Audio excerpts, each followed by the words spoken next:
Max Keiser and Stacy Hurbert recently discussed how J.P. Morgan in a secret report is telling only their elite clients that the dollar is unlikely to remain the global reserve currency. The report was only meant for their private wealthy clients, people worth more than $20 million.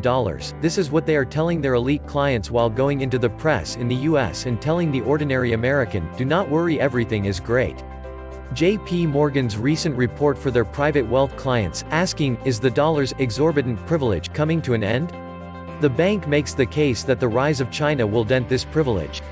They present data that demonstrates China had, for thousands of years, a major share of world trade until its encounter with the then narco-state of Great Britain in the mid-1800s, when the UK and the East India Company used military force to impose opium on the population. China's military defeat sank the country into rapid economic decline from which they are only now emerging. J.P. Morgan recommends reducing client exposure to the dollar and increasing exposure to gold and Chinese renminbi. The report goes on saying, the US dollar could lose its status as the world's dominant currency. How does this affect investors? The US dollar has been the world's dominant reserve currency for almost a century. As such, many investors today, even outside the United States, have built and become comfortable with sizable US dollar overweights in their portfolios. However, we believe the dollar could lose its status as the world's dominant currency, which could see it depreciate over the medium term due to structural reasons as well as cyclical impediments. As such, diversifying dollar exposure by placing a higher weighting on other currencies in developed markets and in Asia, as well as precious metals, makes sense today. This diversification can be achieved with a strategy that maintains the underlying assets in an investment portfolio, but changes the mix of currencies within that portfolio. This is a completely bespoke approach that can be customized to meet the unique needs of individual clients.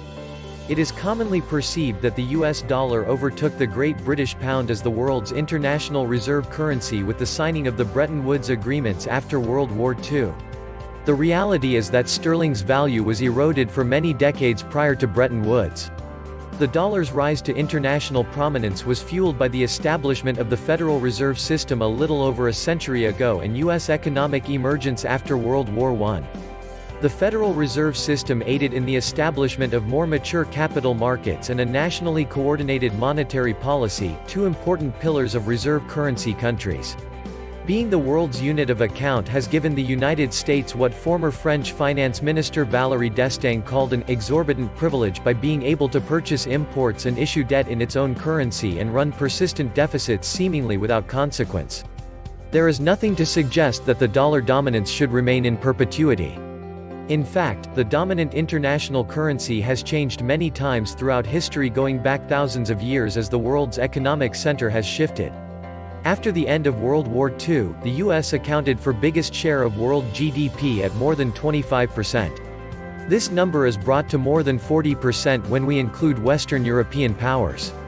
Since then, the main driver of economic growth has shifted eastwards towards Asia at the expense of the US and the West. China is at the epicenter of this recent economic shift, driven by the country's strong growth and commitment to domestic reforms. Over the last 70 years, China has quadrupled its share of global GDP to around 20%, roughly the same share as the US, and this share is expected to continue to grow in the years ahead.